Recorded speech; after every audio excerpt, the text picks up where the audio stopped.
Velocity decrements are by far the easiest and simplest way to get more individualized and also intentional training for your athletes. And although these principles are universal to just applying load velocity profiling through velocity decrements, that's how you actually write a program with your LVP, we are going to dive into how to and the best practices specifically with resisted sprinting, again, for more intentional and individualized training. So let's get into it. So what are velocity decrements, right? The abbreviation and what I will say a Vdec is basically what percent slower, right? Velocity decrement is the resistance making you. And the easiest analogy to make is just like velocity-based training for lifting, right? Because it's not the load that drives the adaptation. It's not how heavy the bar is, but it is how heavy it is relative to their max, right? And what we know is that 80% 1 rep max for a squat is pretty close to 0.5 meters a second through something like a GymAware or any other VBT device, right? Or we know starting strength, right, is going to be above kind of 1.3. So there's things we know about relative max, but also just making that more tangible with velocity on the device, right? And if we turn that into sprinting, it is the velocity that matters, not the load, right? But we use load to get the velocity we want. And in this one study, basically they took unresisted, light, heavy, etc., and let's just use 3 miles an hour.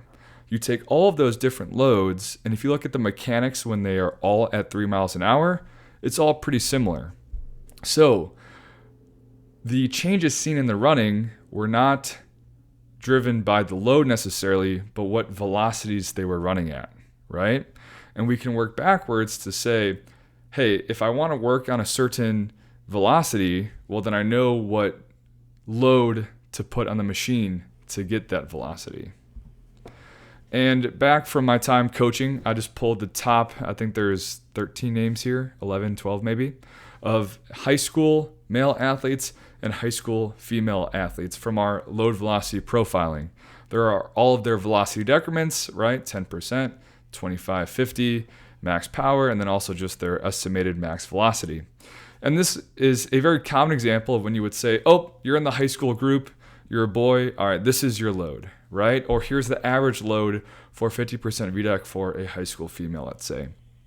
But even if we look at just random, just the top 10, 12 names, here's the minimum and the maximum of all of the athletes that could be in that group, right? Or all of the athletes that you could say, hey, let's just apply this one load for all of you. You know, the biggest discrepancy, the heavier you get, you know, high school male, one of theirs, 50% Vdec was 14 kilos. And then it was almost double for the heaviest or the strongest athlete in that group, right?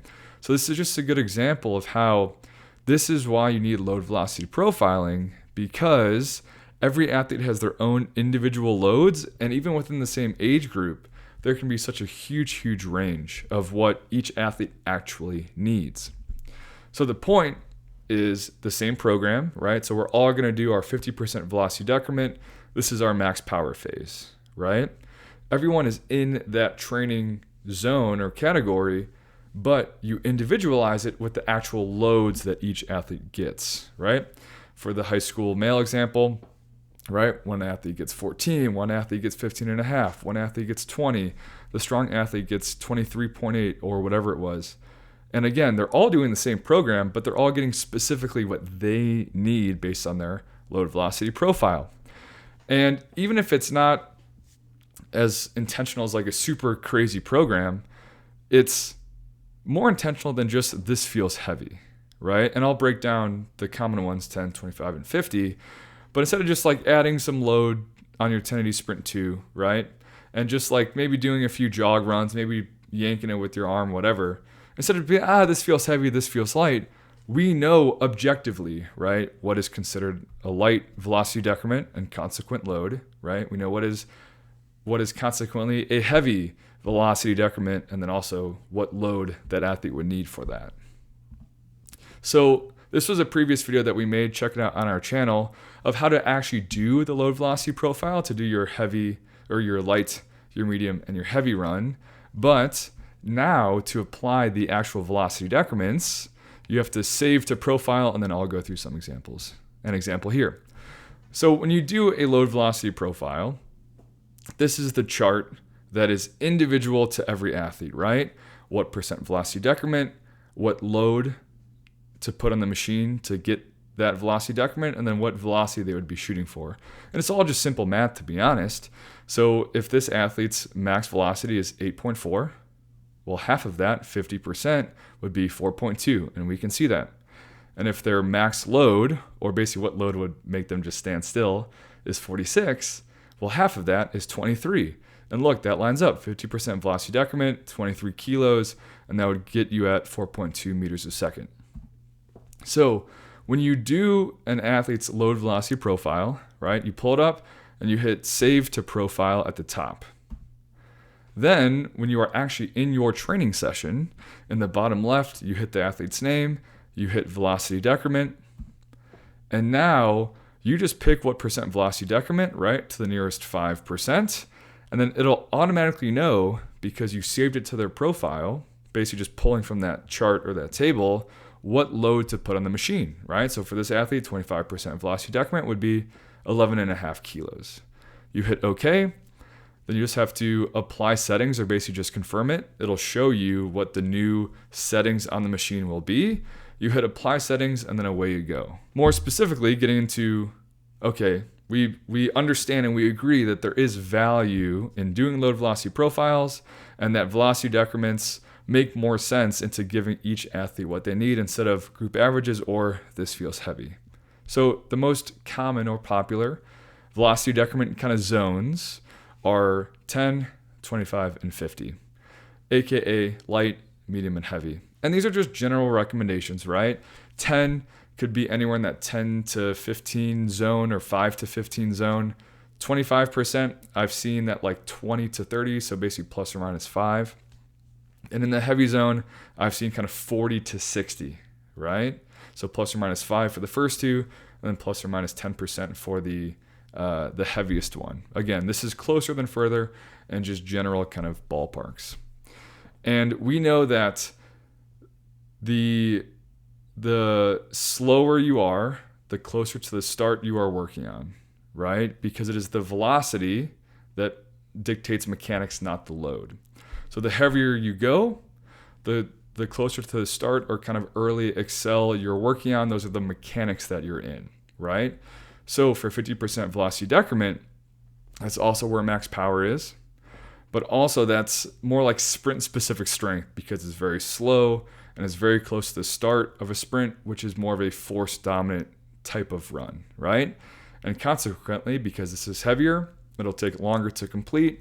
The distances per rep are going to be shorter in that kind of 10-ish meter zone. Then let's go a little bit lighter, 25%.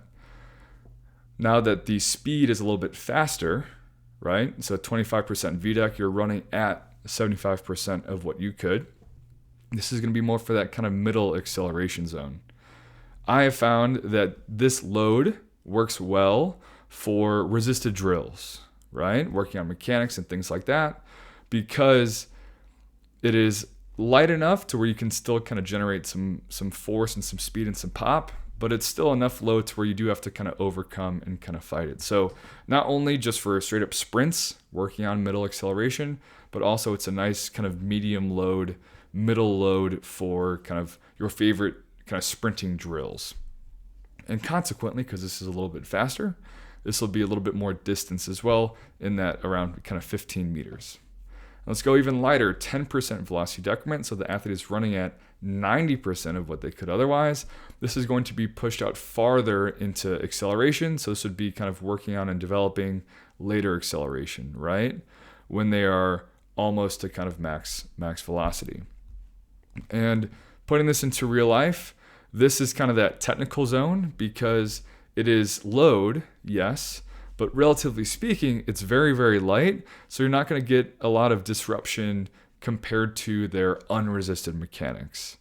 And because of this actually works pretty well, a little bit counterintuitive, for potentiation, right? So to go from a 10% velocity decrement to an unresisted sprint, again, because that rhythm and the technique and the feel and the mechanics is like pretty similar, the athlete doesn't really miss a step when they kind of go from 10% VDEC, 4 or 5 kilos down to nothing. Versus if you went from a 50%, right, 24 kilos down to nothing, that would be a super, super big jump. And sticking with our theme, the lighter you go, the longer it'll be. So 10% velocity decrement runs work well in that kind of 15 to 20 meter range. And in general, kind of best practices for applying velocity decrements are to keep the training loads consistent during a program. And this is a little bit more of a theoretical conversation or discussion. And we just agreed and understood that it is not the load, but it is the velocity that matters. The load is just a way to get the velocity that you want, right? So for example, if your best is 10 meters a second and you want to train 50% VDEC, well, then you're shooting for 5 meters a second. So do you either keep increasing the load as the athlete gets faster to maintain that 5 meters a second, or do you pick whatever load it is, keep that load the same for 4 weeks and just see how fast you can make it? In my opinion, it is more reliable to keep the load consistent every week, even if they go 5 meters a second to 5.1 to 5.2 and they get a little bit better, which you would hope and assume, right? But every time you change the load, you can't compare week to week what is actually happening, right? So if you're going to train in a 4-week block at 50%, do your testing, get what load you need for 50% VDEC, and then keep that consistent, right? So that way you can truly track changes and assess how the athlete is doing from week to week to week. And in general, right, velocity drives adaptation. Load is just how you get that velocity. The heavier you go, the closer to the start you are working on. The lighter you go, the farther out you are kind of working on and getting the athlete in that zone for. So what's next is you just got to do it, right? You have to collect a lot of load velocity profiles. You got to save it to the athlete's profile. You have to see what drills you like with 25% velocity decrement, right? And you have to see how your athletes respond to a 10% VDEC plus a contrast. And just all these things we've talked about. Again, these are general best practices. These are really good places to start. And that's exactly it. Places to start for you to figure out what is your truth for your athletes in your training and your programming. So learn more at 1080motion.com or on all of the big social media platforms at 1080motion and make speed happen.